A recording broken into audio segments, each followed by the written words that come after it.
Hello everybody and welcome to Paper Mario the Thousand Year Door. Last time we got the 4th Crystal Star and officially had Vivian join our party. This time, I would be moving on to Chapter 5. But there are some very, very important things we should do. If you head to the Trouble Center, which is the main hub for all the side quests, you can get two very important things. And I just need to check to make sure I have the quest item because I got it earlier. Yes, I do! Excellent! Why am I not using Yoshi? So, this is very important because it truly unlocks the alchemy system of this game. You could do it earlier, you wouldn't see great results. Now, however, if I were to have used her at any point, she would cook an item, and it has a potential to be something much more beneficial. So, Matri Delish, rumor has it you instantly become a better chef by reading his book. Unfortunately, it's an old book that's hard to find, stores don't carry it. Heard that someone used to live in Creepy Steeple had a copy. Yep. Oh, wait, no. Did you find that cookbook? Yes. And now, through this scene, we can now mix two items, which is incredibly good. Never underestimate alchemy systems, because this is how you get around the small inventory in this game. Yeah, so we would get that. So, since we can use two things in a recipe, I'm going to show you just sort of how important this is. If you take a jam and jelly and an ultra shroom, you get the single best item in the game in terms of healing. So, it's important to actually mix them whenever you can. Because if you do what I did and go get the strange sack, you have 20 inventory spaces. So, here's the Jelly Ultra, 50 HP and 50 FP. Incredibly powerful. You'll get the same thing, you'll get the same idea if you combine a Super Shroom with a maple syrup. So I'm just gonna go see what I have in storage because, well, I can buy some stuff if I need to, and that would be awesome. There is another side quest we could do. I'm gonna hold off on that until after Chapter 5. But if we were to head here to this shop, where we can buy much nicer things, Life Shroom. So this is sort of where you want to go to get the mid-tier healing items and Revive Shrooms. Or Life Shrooms, as they're called. But that's only one of the things we're going to be getting here. Thanks to Vivian, we can now avoid certain hazards in the world that we couldn't before. So to do that, we need to head all the way back to the right. And we'll end up having to go down into the sewers to get a very helpful badge. And let's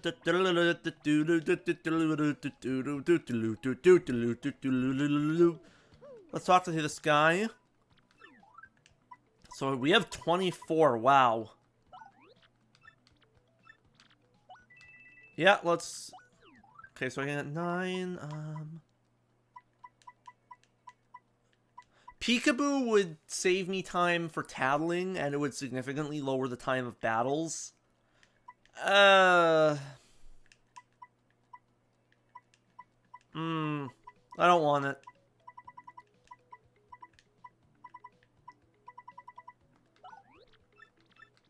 Yeah, let's just get these. It's really best to go through just sort of either sniping the badges you want. And I don't have enough.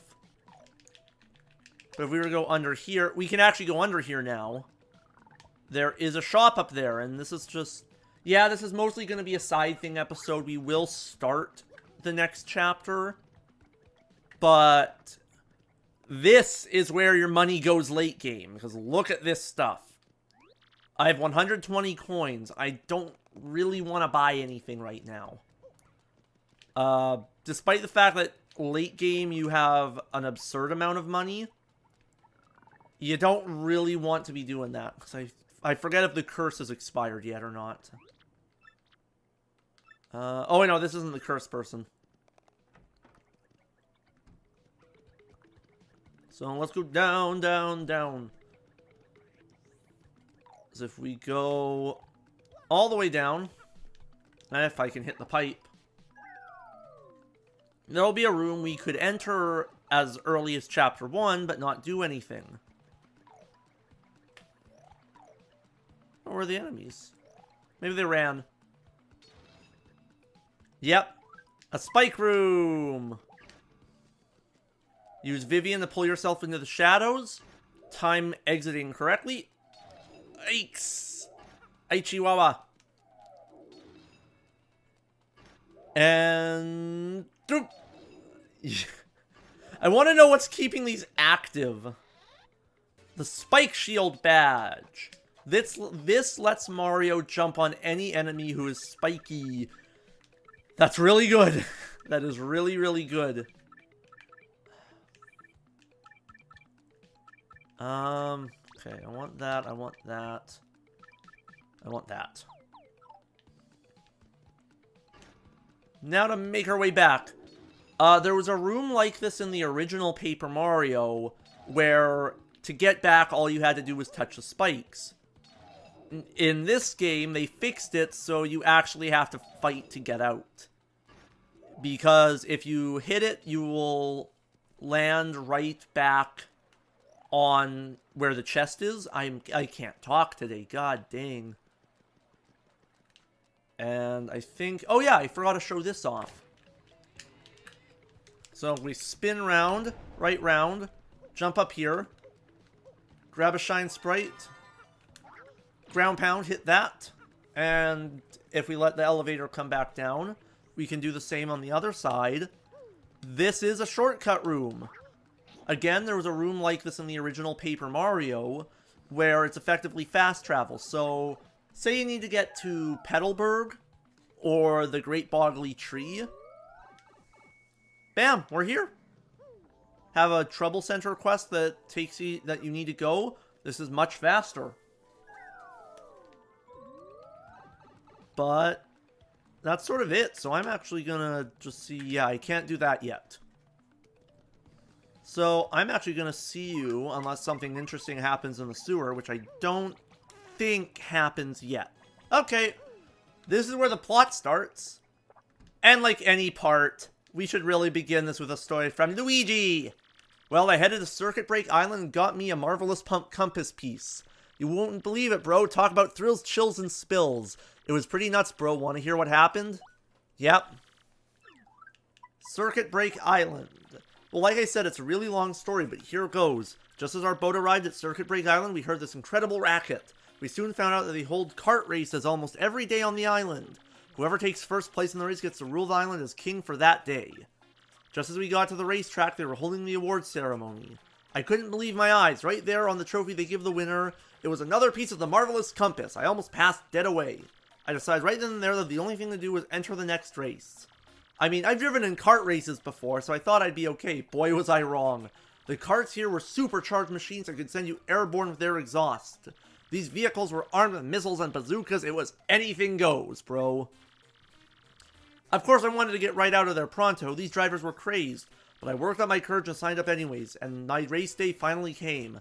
I got one of the best karts, Big Green 01. I took my position at the start line, the light went green and I stomped the accelerator, and something bad happened. I was in reverse. The Big Green 01 went rocketing backwards with me yelling. I crashed into the wall behind me hard enough to cut me off mid-scream. One fell swoop, I dropped into last place and wrecked my racing machine. But it wasn't all bad news. All the other karts crashed because of my maneuver. Once I got in gear and took off, I was the only car left. I won by a country mile. I took a piece off my trophy and added it to the marvelous compass. The compass came to life and pointed me towards Jazzafraz town in the east. Then I heard that voice. Princess Eclair's voice echoed in my ears again. Oh, my princess, random words form poetry spoken by your voice. I'll most definitely save you. Just wait for me, Princess Eclair. Oh, sorry about that. Yeah, I came back to Rogueport. So that's his side of the story. Let's hear what this guy... I'm Torque. Don't for a second think this dude's telling the whole story. The only reason I lent him my rig was because he got down on his knees and begged. And what happens? He's in it for 1 second before he completely totals it. Idiot. I'm not letting this dip out of my sight till he repays me that 5,000 coin repair cost. Well, here's the plot. What do you want, ah? Who, me, you ask about? Ah, I am called Flavio. I am, how you say, a trader, the richest man in Rogueport. Monetary wealth gives me freedom, yes, and freedom gives me wealth of spirit. And yet, why is that a man of life is unchanged and must always long for yet more, ah? What is missing from my life? This tears at my very insides. I must know. What do I lack? Probably thrills. Thrills, you say, ah? I suppose one does need some thrills every now and then. There's nothing like the feeling of being alone on a mountain shivering to death. Ah, no, foolish Flavio, not chills, you silly man. What I need are thrills. Wait, hold the horses. That is it. And yeah, looks at it as clearly Jewel. I once heard of the treasure of Cortez, the pirate king. Yes, this is the answer. Oh, such happiness for me. A hunt for pirate treasure. Why, that just shrieks of romance and thrills and emotion and even money. Do you not know the tale, the pirate king's treasure hidden on Keelhaul Key? Ah, well, tales say that Pirate King Cortez hid his hoard of pirate booty there. For years, treasure hunters and ruffians have gone there in search of loot. But not a single one of them has ever returned. Oh, the horror makes my back tingle. People here whisper that the ghost of Cortez attacks all who seek his treasure. Eek! It's because of those very rumors that people no longer go to Keelhaul Key. But that will not stop Flavio! The treasure that is there, yes, and I'm going to prove it. For I am Flavio, trader, extraordinaire, millionaire, sailor of the 7 seas! What is that you're saying? We're also looking for a treasure here in Rogueport. Why talk of such craziness? There isn't anything like that in this dull armpit of a town. You cannot be believing every stupid rumor about treasure as some street urchin spews out. No, no, no, no, no, no, no! Now what madness comes bursting from your mouth? You have a treasure map. Well, hand it over, show me! You're having a joke on me. This map leads straight to Keelhaul Key. You swine, you mean to steal my treasure out from under me, you awful, awful man! Well, now I'm confused. You are looking for things known as the Crystal Stars. But now that I'm thinking, a star-shaped stone was said to be in Cortez's hoard. Perhaps I could sell it for a staggering amount of cash? Yes, that would be... Ah, stop such thoughts, Flavio. What you need is romance, thrills, and emotion. I cannot ignore what this business before me suggests. This must be fate at work. Flavio shall go with you to Keelhaul Key. Of course, the crystal star is yours. Yes, but the rest of the treasure is mine. Huh, you must repeat that. Plug, you have no ship. Do you know what I am? A ship ready in no time. It'll be massive and glorious. Splendid, splendid, splendid. Let's begin preparations immediately, shall we? I will volunteer myself as our intrepid leader. Yes, and you will be captain. Ah, danger and adventure tickle my nostrils. Come to the harbor right away. Well, we heard what the pompous buffoon said. We'll head to the harbor. Next time on Paper Mario: The Thousand-Year Door. So, hit that like button, hit that subscribe button, and leave a comment down below about your favorite seafaring or traveling, like pirate adventure sort of thing. And I'll see you next time, so let's let the good times roll.